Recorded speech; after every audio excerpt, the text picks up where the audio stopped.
fun to listen talk, but he popped off in CBLOL, right? Like, he was the main carry for his team. And this is interesting. FlyQuest have selected second pick while Shopify have selected red side. Oh. That's the first time we've seen this happen in the LCS. Usually it's first pick, other team selects blue side. Yep. Okay, well, let's see how it shakes out then. As Rumble, Ambessa, and Cassiopeia banned out by Shopify Rebellion, FlyQuest removing the Poppy and the Jace with one ban left to go. Yeah, so Ambessa jungle is something that Griffin does actually play, so maybe he got one ban, you know, could be a ban against him.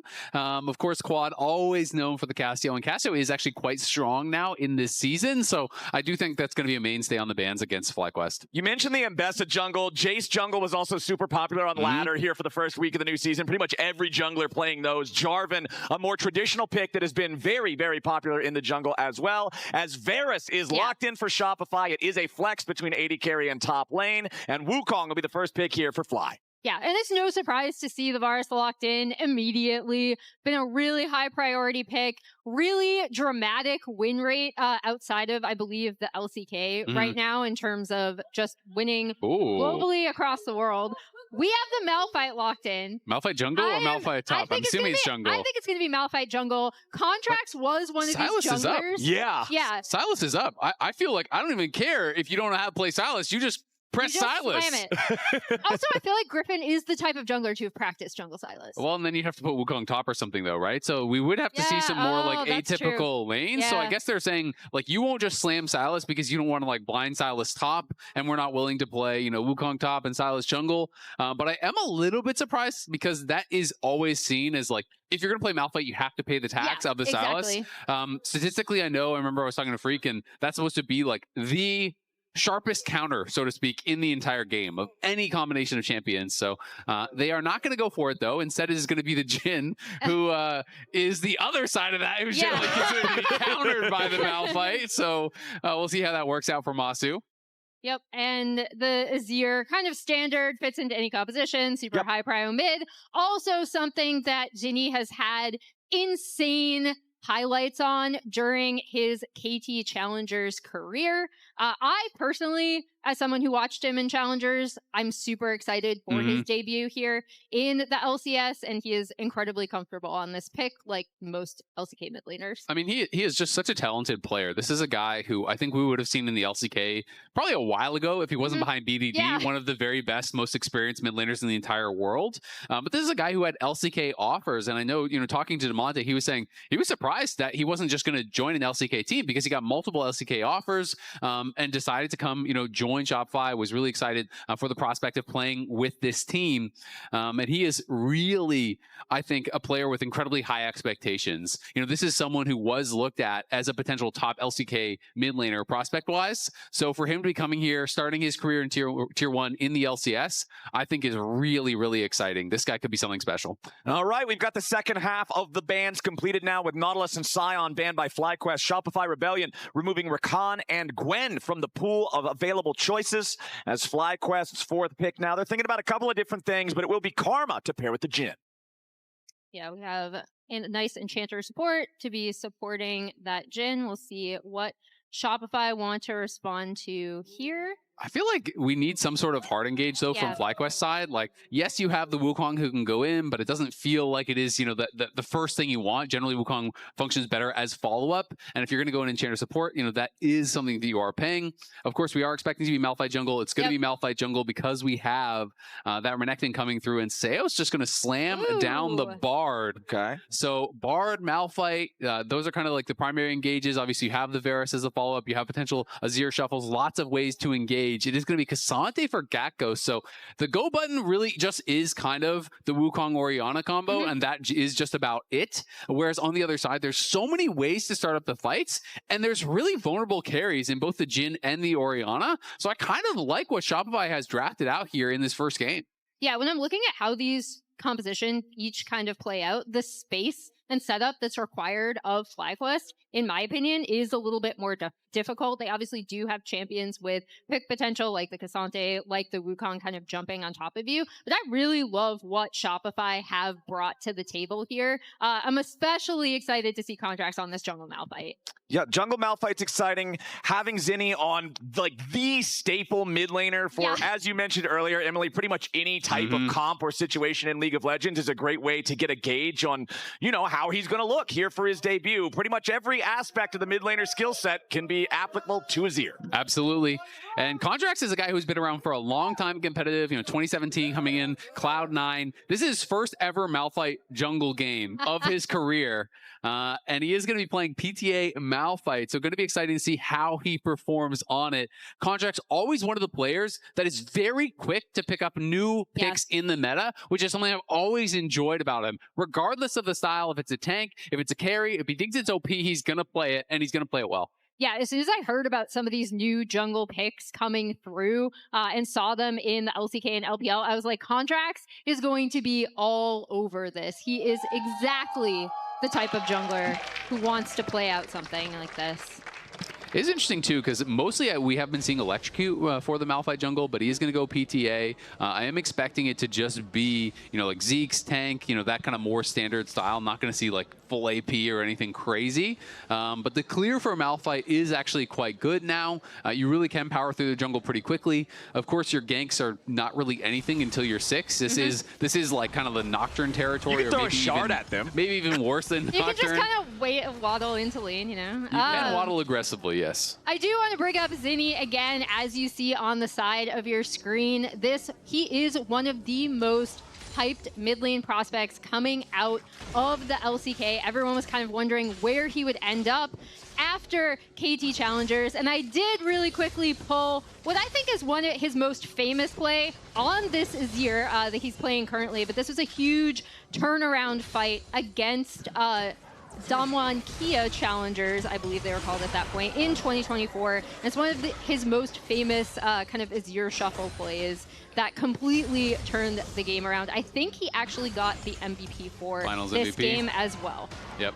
I mean, this guy has been around for a while in Challengers and really looking incredibly strong. As B-Boy going to take a 4th shot to the face and is getting pretty low here. We've seen a lot of pretty dominant 2v2s. I will say it feels like more skewed than normal because last year, if you had a really bad 2v2 matchup in bot lane, you just swapped. Out of it. Now you can't do that with RollQuest. You are very much locked in your position. Justice. Unless you are willing to get crazy and swap in champ select. Like, you can actually swap your role. People have been seeing experiment with that more, so I think that might end up coming to competitive later, where it's like, your Varus can just play as the top laner and you can swap things around, but that is a big commitment and you can't swap back and forth. We did see a little bit of that too last year as well, especially with the Corki being sent top occasionally to farm up there. But yeah, this Jhin Karma bot lane really taking control of the wave in this 2v2, forcing out the back from B-Boy. As TP at least, so we'll be able to come back, but is at least going to lose a couple of those minions. And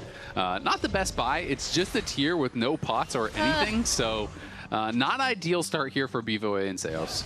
But this is kind of what I want to see from a team that drafts Karma support is lane dominance. If you're going to take this pick, I need to see the bottom lane in this type of shape, so that's going well for FlyQuest. Yeah, and I think something that's kind of really going to be interesting to see is how Masu and Quad kind of evolve into their new roles on the team, right? Because they were kind of known as more quiet players on this FlyQuest team last year. You had a team, with Inspired, with Whippo, with really opinionated players who were loud, who were going to be shot calling, who were going to be talking a lot about it.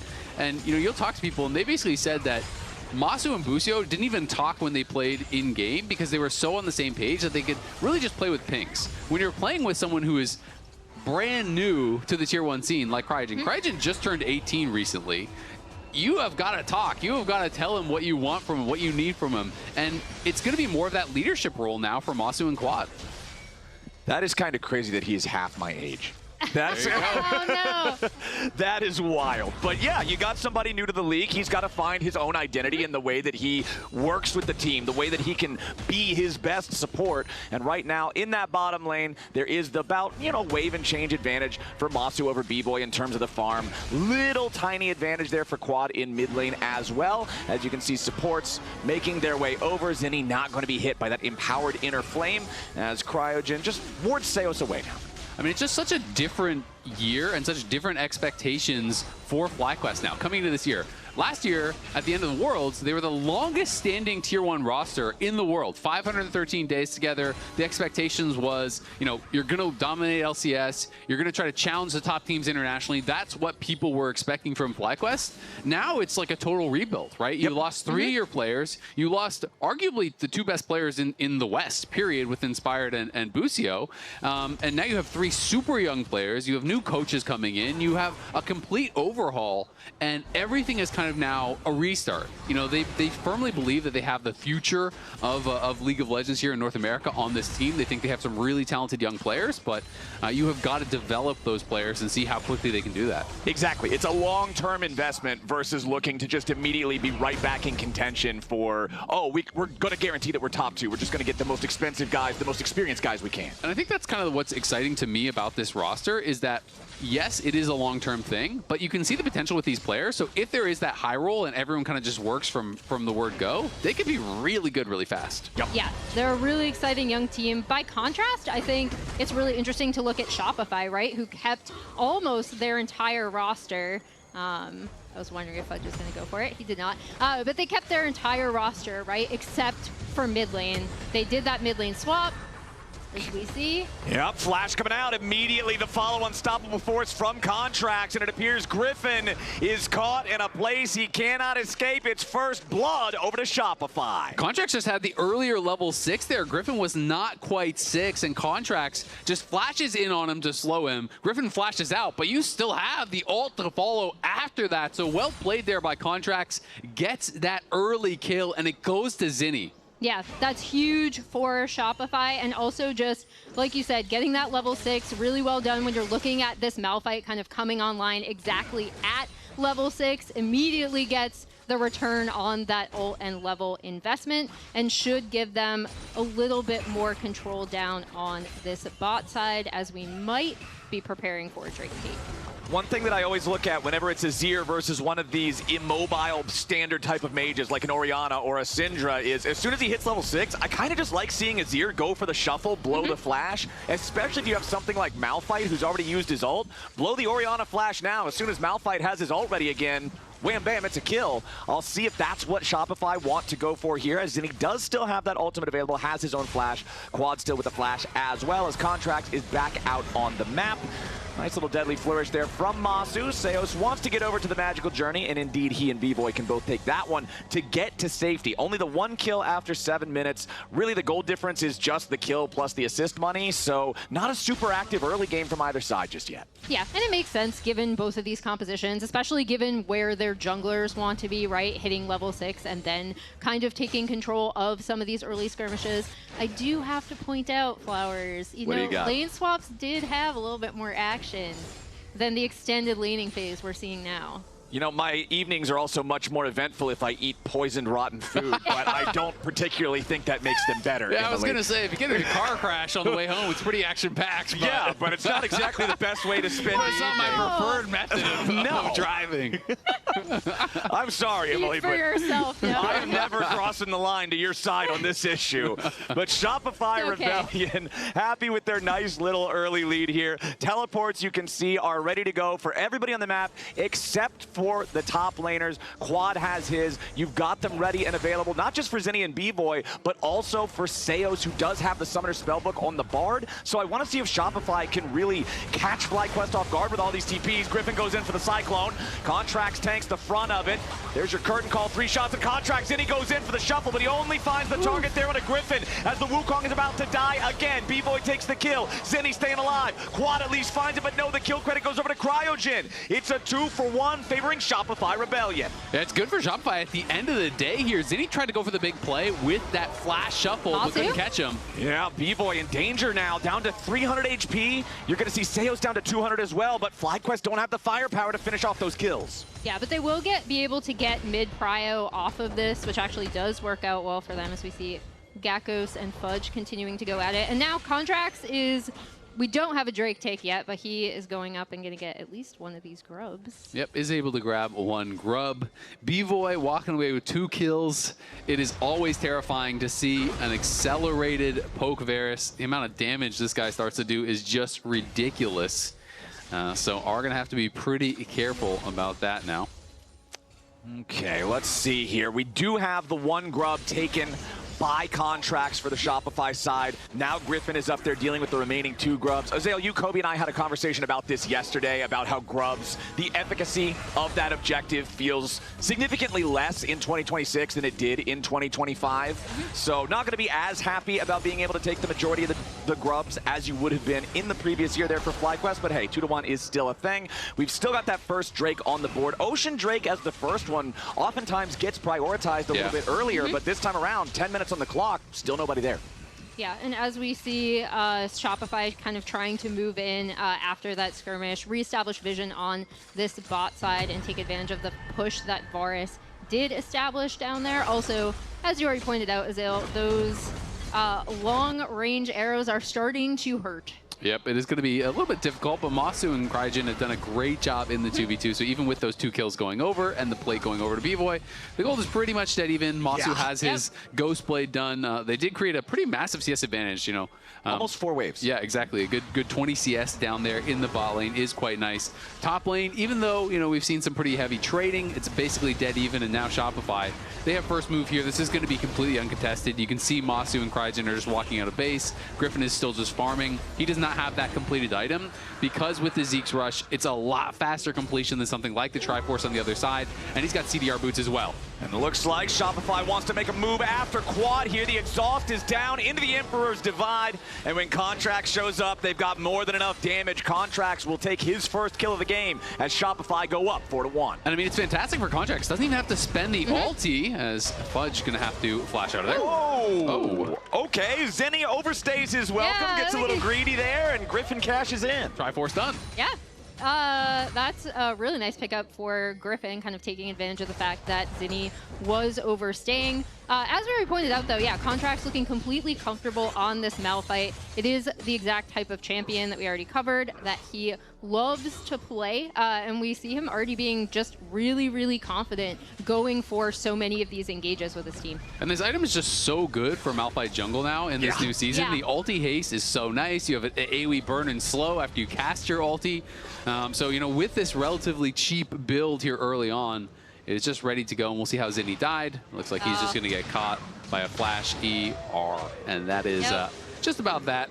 Yep, you're dead before the last tick of damage comes out from the Cyclone, so not really that great. Meanwhile, all out here on the top side, Fudge in some danger, and Griffin is going to pick up his second kill of the game.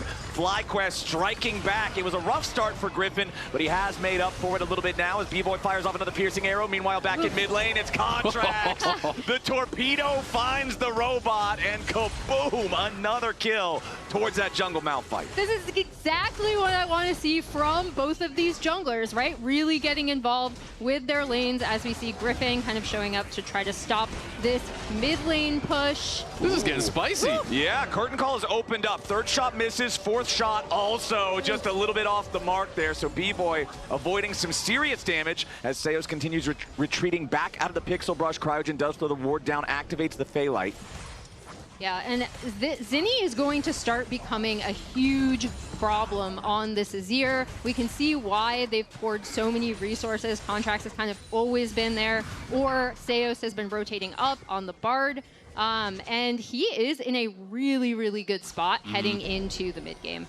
kind of want to see that mid lane kill again, just to see, was it a flash over the wall? Like, did he have no vision? Because I believe Quad had flash, so there was always that possibility of being able to react. But of course, if they come, with a flash all out of fog, it is pretty tough to react to that. But that is something that is just so important against playing against Malphite, right? If you can flash that ulti, he doesn't necessarily have a way out, and yes, this is a really powerful build, but it's not like you're some full pure tank where you're just invincible if you do avoid that engage. So one thing that I'm noticing that's really demonstrating just the focus that Shopify have had on the mid lane, contracts with multiple visits there. The one man on the map right now whose quest is not completed is Quad on the Orianna, and they're looking to keep him away from it for a little bit longer now too. Shopify setting up for what could be a dive, but FlyQuest knows Quad is the one with a target on his back so far in this first 14 minutes. There he goes. Plates start falling. That's the checkpoint. This is a regular thing in the game now. I've got to keep checking in at this point on the clock. And so far, it's been a good 14 minutes for Shopify. Yeah, and you see kind of how they're really trying to take control of this bot side of the map. Both teams sending their ADs mid, try to get mid prio, the most important thing ever in the history of League of Legends. As we see Shopify maybe setting up for a dive Ult's up again. Okay, Cryo and Quad gonna look to see if they can try to stop this, but as soon as Contracts gets the chance, he's immediately full sending it here with the ultimate, gets shuffled back towards the team, and Zinni's taking his third kill of the game. The Azir gets fed, Orianna's dead. Shopify know the playbook. Yeah, that was a great re-dive and setup. They had the wave, more money in the pocket of Zinni, and we'll see if Griffin wants to try to respond with a potential dive onto Fudge up here. Okay, immediately Gatghost goes in, goes all out over the wall, brings Fudge away from the safety of the turret. Dominus or not, that nicely crocodile is done for. The burst from FlyQuest is clean to get a fourth kill. I mean, they made that dive look so easy. Gatghost sets it up perfectly, just pulls him fully away from that tower. They knock him down. Got to be a bit critical of Quad, though, on that bot side. That ult was a max-range Malphite ult, as Cryogen has a great sidestep on that Varus one. But Quad needed to flash that Malphite ult in bot lane. That was literally max range with flash up. You're a pro player on land. You have no ping. You got to flash that. Maybe he thought they wouldn't have been able to kill him, but obviously was proved wrong after as a TP arrives for Shopify Rebellion. The Herald's going to lose some patience. Cryogen does get slowed down by the binding there, and Shopify are going to clear out the vision, maintain control over the Herald pit, and this objective is going their way, no contest. Yeah, Shopify were just able to kind of muscle their way in as we see this that you called for. Okay, so he had no vision. This was the earlier one, not the last kill. This was that previous one. So it's the observer showing us he was fully out of vision here, and it's basically just going to come as a total surprise. He's going to flash out ult.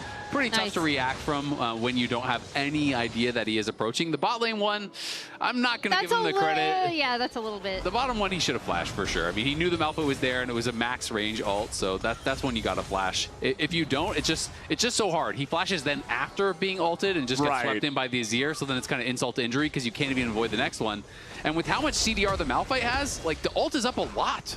Yeah, it's like if you're not flashing the ulti, you shouldn't be flashing, right? Because at that point, the spell is just going to be wasted. But sometimes those are some of the small errors that can end up costing more as the game goes forward. Griffin stunned to the wall here as FlyQuest want to go after the Drake. Seo's caught out by the Deadly Flourish. He does open up a magical journey, takes that to safety over the wall. Contracts ready to contest. Here for the smite, gets knocked up by the first cast of the Cyclone, and that's enough to force Shopify back. Now Fudge is looking for his opportunity to get some kind of a punish. Tempered Fate finds Griffin. Piercing arrow charged up over the wall, not going to find a target. Now Cryogen is that target as Contracts wants some more damage. Gets away with the magical journey. FlyQuest coming in here with the teleport.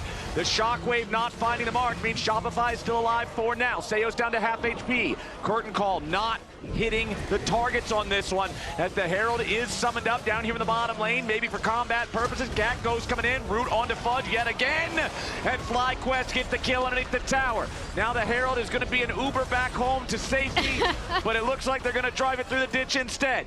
It's all right. They're not in trouble. The tier 1 turret should just fall down here, though, and it's a very good sequence for FlyQuest. Yeah, FlyQuest managed to get that tier 1. I do want to point out, though, while that was happening, Zinni could not join because of TP, right? So he was able to push this in, get this turret up here in top and mid tier 1 also went down during that entire sequence because it just took so long. Initially, I thought Shopify were just going to go for a soft contest and completely back off once they pulled FlyQuest away from that Drake pit, but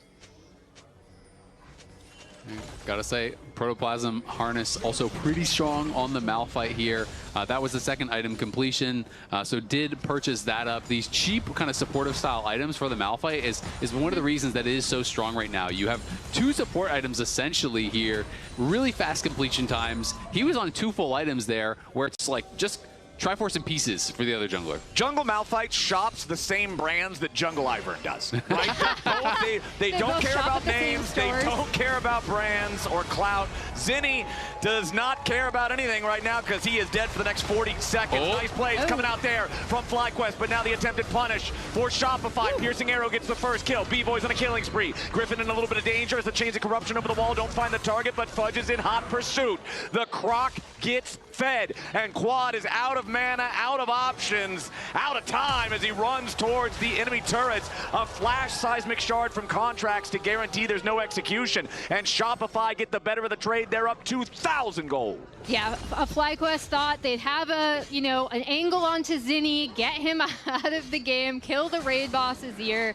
Really, really nice collapse from Shopify coming in, and it's just going to give them so much more map control on this top side. It's been a tough game for Quad, I'm not going to lie. 0-5 now at this point. He has been targeted a lot. Well, looks like the target is right now on the Malphite. Contracts. That's a Jin, brother. Don't get too excited. Yeah, I was going to say, it's not like this target is particularly threatening. Since he is 2-0-6, he's got his ult up in 3 seconds. Look at how fast he's walking away. He didn't even proc the safety belt. He's chilling. He's fine. 2 minutes until our next dragon spawns, but with both teams only at a single Drake so far, I'm not feeling like the Drake win con is really the story of this game. No. We do still have that good gold lead for Shopify Rebellion. Over 2,500 now, as FlyQuest will be tasked with defending their own red side jungle. Shopify thinks they have enough of a lead to just force their way in here and try to steal away these minor objectives in the buffs. Well, and they know that Gakkos can't join for a little bit because his TP is down, so we'll see how much pressure they actually want to give this turret. He's going to lose his whole bot side jungle, and Griffin isn't even cross-mapping to try to steal away camps or anything. They were kind of soft contesting this, but they didn't end up being able to walk in, so they kind of just watched them take both the Krugs and the red buff and push bot all at the same time. And FlyQuest really starting to fall behind more and more. It's nearly 3K now.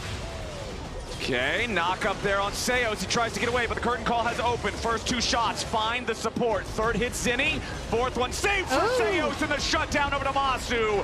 4th shot gets it done. Now Contracts on the run. Deadly Flourish will not hit him for that extra CC. Shopify continues their retreat. Defensive Malphite ulti to make sure he doesn't die there.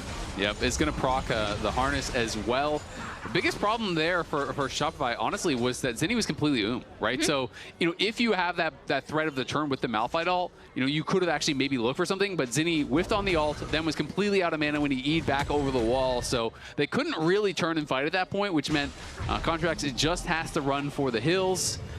This TP not going to find much of anything as Seos just spellbook TP down towards that bottom side. Well, seeing if there was an angle there, but Quad, of course, had the empowered recall available with the tier 3 boots. And I feel like if you're FlyQuest, you want a fight that Gakkos is involved in. If you think there's a fight you need to take at all, he is the one point of strength for them on the map right now, up 600 gold individually. Does have his first 2 major items completed with Iceborne and Thornmail, so it's a ton of armor. Obviously, the MR is a bit of a vulnerability right now. You can see the cloak in inventory working towards a big MR item to be able to deal with the Azir DPS. Got some shoes? Yeah, you see, all right, he's got some shoes, but it's not like they're not name brand, right? No. We're all shopping at the Malphite store today. Shopify Rebellion, our first to the bottom side river, looking at this 3rd Drake of the game. FlyQuest thinking about contesting for it, but remember, nobody's super stacked. FlyQuest still wants the challenge, and it's going to be stolen away by Griffin. The Wukong goes in to take the objective. Contract's bursted low, but he's not bursted down. Masu's in danger as Fudge slices and dices into the middle of the fight. Zenny wants to go in, and he finds the shuffle onto Cryogen. Everybody else barely manages to escape, but Quad gets the single auto attack to get Zenny back. He tries to flash to get away. A little bit more damage is not there from Shopify as b-boy fires a rain of arrows over the wall, but it cannot hit Quad. Masu's still on the run. It's 1 dead on the side of Shopify, 2 dead for Fly. But they were able to steal away the dragon. That is so big. Griffin stealing the dragon makes that super worthwhile. A second dragon grab for them. Zinni goes in for the big play, but it was really fast flashes from FlyQuest to avoid that. Everyone was able to flash away except for Cryogen, and then as a result, Quad just turns and actually knocks down Zinni, able to get that kill, barely survives. As the Cassante comes in for the shield, he has that command protected as well. It's critical that he's able to live there. We didn't get a full view on this steal. Let's see, yeah, 1800, just Q smite, nicely done. Yeah, and he pays for it with his life here. But like you said, I actually think FlyQuest, this is completely worth for them, especially since Quad is able to get this kill onto Zinni on the back half of this fight. They got those young hands, the quick flashes coming out on the FlyQuest side. That's true. The average age of this team is what, like 20 years old and change? Yep. Yeah. That's crazy. That's They're like so 2005. Yeah, that's wild, man. Yeah, I mean, they're a very young team. They were already a young team. They were, one of the youngest teams international when we would go. But they got even younger. This was last year.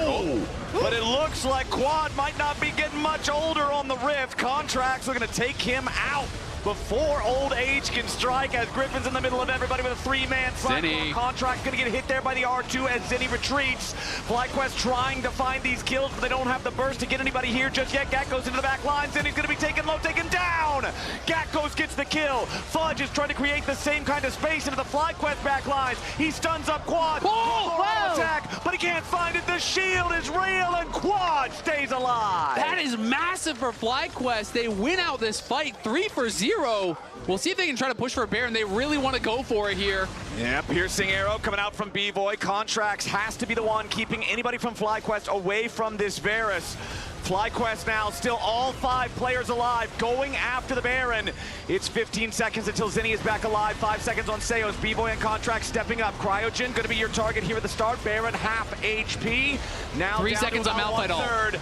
Gat goes, he's low, Griffin low, in goes Contracts, tries to take him out, flashes into the back of the pit, wants to be able to fight for the smite.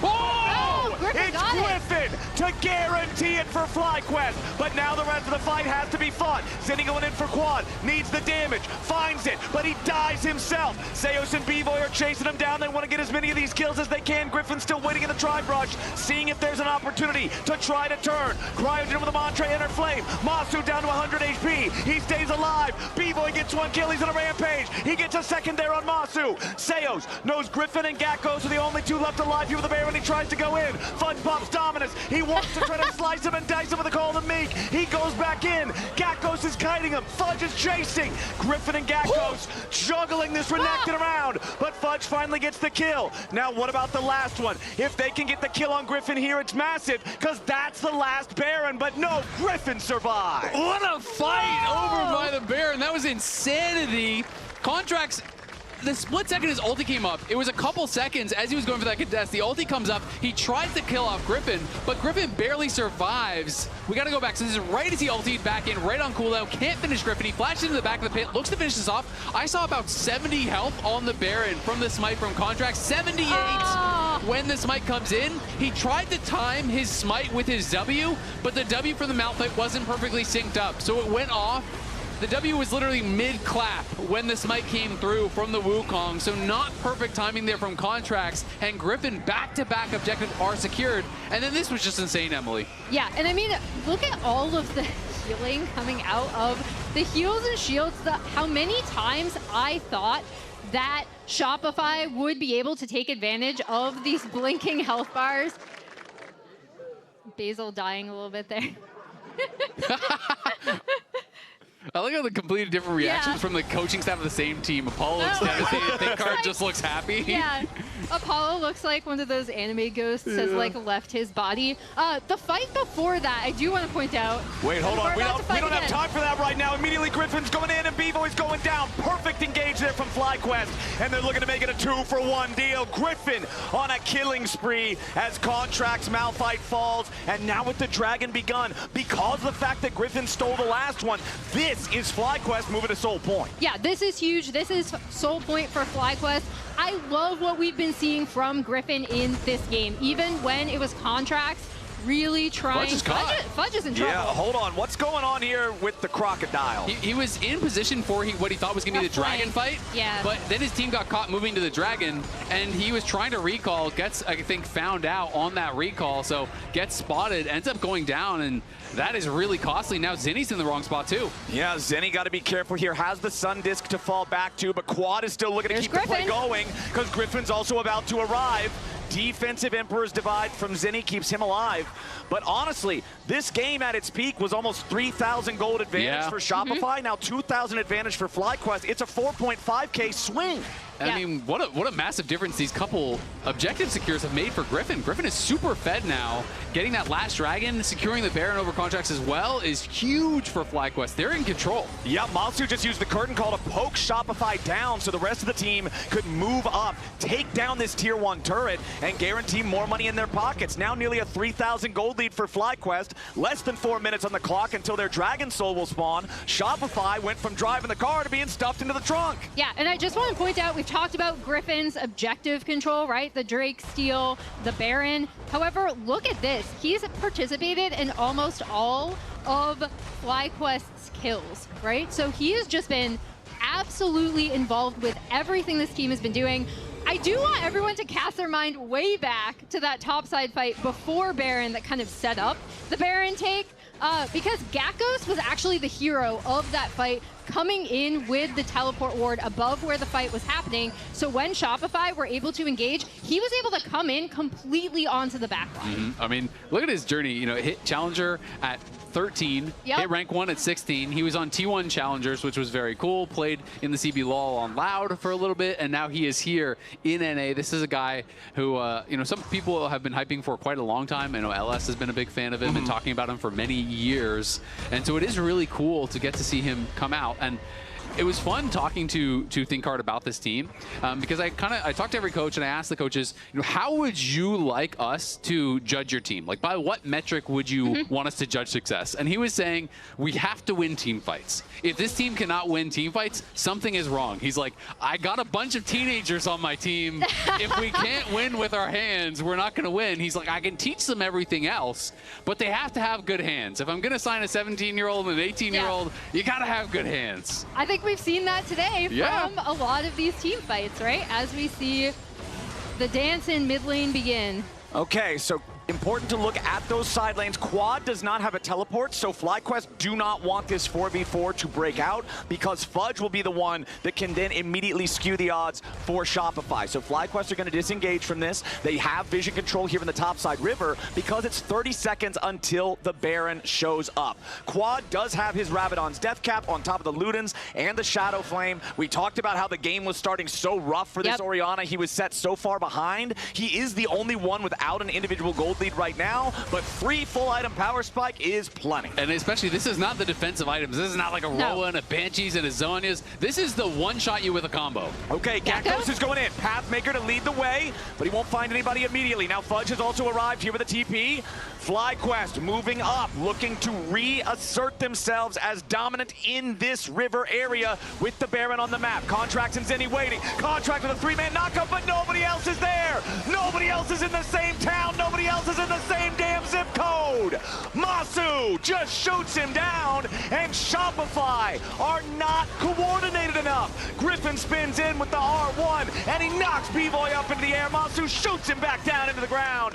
Cryogen kills Seos. It's 3 dead for free favoring FlyQuest. And that's going to be Baron as well. Yeah. Contracts just sees 3-man ulti and his eyes get big, but your Varus is not there, your Azir is not there. No one can follow up on the play. He goes in, and insult to injury flashes out as he dies as well. So they get the kills. They're going to get the Baron uncontested, and FlyQuest are just running away with it in this first game. Yeah, and I love the way that they have approached setting up these fights. We talked about how this composition with the Jhin, with so many divers, kind of wants to create that space, right? And so they've been setting this up so well with their positioning from Gakkos, who did this earlier. This is where Contracts just, I understand Here's why Renekton, he sees the here's angle. Varus. But yeah, your Azir is nowhere near you as well. The rest of the team was definitely not ready to follow up on this fight, which sets up beautifully for Jhin and Wukong to take over here. Yeah, I mean, that is a tough one. Hold on, we're already back to live, my friends. Gakkos in the front line. Fudge wrapping around for the flank here with the Dominus. Tempered Fate lands onto Quad, but Contracts is already killed at the start of the fight. Yet again, Fudge only arrives in time to be isolated from the rest of his team. Griffin goes into the back line of Shopify. Immediately forced away by the Emperor's Divide. FlyQuest has low health bars, but Shopify have already lost a man. Dragon still live. Remember, it's Cloud Soul if FlyQuest claim it. B-Boy still have plenty of HP to work with. They need a lot of value here out of the piercing arrows. Curtain Call opens up. B-Boy tagged with 2 shots. Make it 3 and he's already dead. Who brings a bow to a gunfight? It's not a winning play. FlyQuest are gonna take the kills and the objective. And Seos just bailed on B-Boy. The Secret Service just dove out of the way. The president got taken out as Masu takes down B-Boy with that final shot. And Ludwig and Moist Critical tune in at an inopportune moment, I think. Yeah, I love what we've seen from FlyQuest in this game. Even when Shopify got ahead, they kept fighting the entire time through the mid game, got Quad back into it, right? Griffin and Gakkos setting up so many of these picks. And I mean, this is a young team with hands, like you said. The hands are working. The hands are definitely working. And Shopify, you know, started out really well, but has not been necessarily on the same page with a lot of these engages. And some of them have been very costly. It feels like Fly is making these individual good plays. They're kiting out. It feels like we're having so many fights where it's really close margins, very low health, but they're able to stay alive, to stay involved in these fights. And I feel like they're on the precipice of closing out this game. Cloud Soul with these kind of champions in these long extended fights with that much move speed, so tough to deal with. Yeah.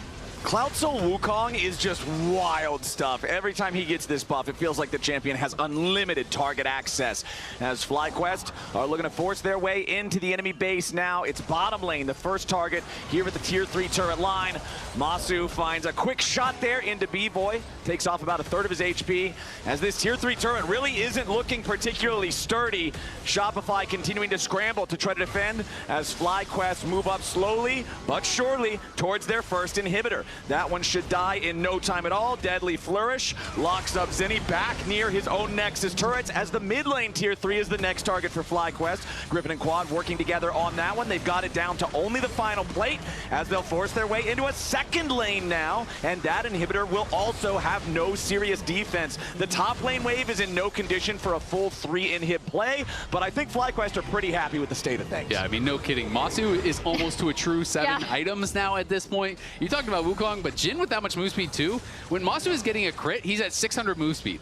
Yeah, he's pretty fast. And that's without popping the Ghost Blade. So it is kind of hard to find the engage. I mean, at that point, you have got 100 to 0, because if he gets one auto off, he's going to pop his Ghost Blade, just zoom away. You are not getting back to this guy. Yeah, and we'll see what, if anything, Shopify can do here. As Griffin's still looking. And it's just kind of so terrifying, right? This Wukong flying towards you. Don't necessarily know where the rest of the team is as we push up through. He's got Storm Razor now as well for the bonus move speed. He's about to hit Home Guard Rammus levels after a crit. He's 100% crit super move speed Jhin. He's going to be really fast. Oh my God, man. Look at that guy. It's Usain Bolt on the Rift. Yeah, just look at him move. He's got the anime shadow trail behind him. So... All right, Renekton, just go catch that guy. All right. Yeah, surely Slice and Dice is going to make sure that you're on top of this dude every time. And now you can see FlyQuest walking up the last remaining wave of non-supered minions as this tier 2 turret is dying. Okay, Jin just shot 40% of its HP off in one hit. Okay, FlyQuest are really hungry for this last inhibitor. 730 move speed without the Ghost Blade active when he rocks the Stormrazor. Contracts goes in. He only finds the knockup onto Griffin, and that's not going to be a valuable enough target. Tempered Fate onto 2. Contracts, though, still isolated here on the front line. Finally dies. Quad taking the kill as Zinni goes next. Gakos will claim that kill himself as Fudge is juggled around. At least there's the 1 kill back onto Gakos for Shopify. They'll lose 2 for 1, but they do hold the tier 3 turret for now. Yeah, they are alive for now. B-Boy surviving alongside Fudge. They do still have some power, and Fudge got a 1K shutdown there off of Gakos. If B-Boy can hit these arrows, it's great, but there's just so much move speed, it makes it a lot more difficult. Yeah, look at Monster. He goes in. That's 2 auto attacks. 2 auto attacks onto B-Boy, takes that much HP. Deadly Flourish doesn't hit Seos. FlyQuest don't need anything more. They already got what they came for here. It's 2.5 minutes of double super minions in every single lane. It must feel so good to be Mossy right now. Like, these are the dream games. Yeah, you're an AD carry player, right, Emily? No, this is just what dreams are made of. Just like, this must feel amazing. Oh, he sold his Stormrazor. No more zoom in. Mercurial Scimitar instead. Who needs that? It's all right. He'll survive, This one doesn't sure. make you go faster, though, so I'm not really approving of the purchase. Well, he does have his escape mechanism now if he gets caught by a Chains of Corruption or a Ruthless Predator. But let's see.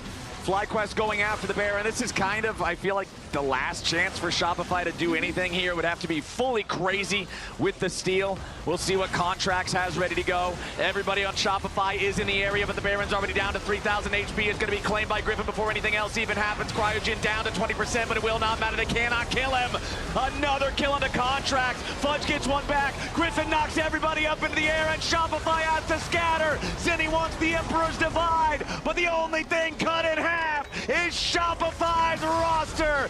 Nobody's still standing. It's a 5 for 2, and FlyQuest will march it down mid.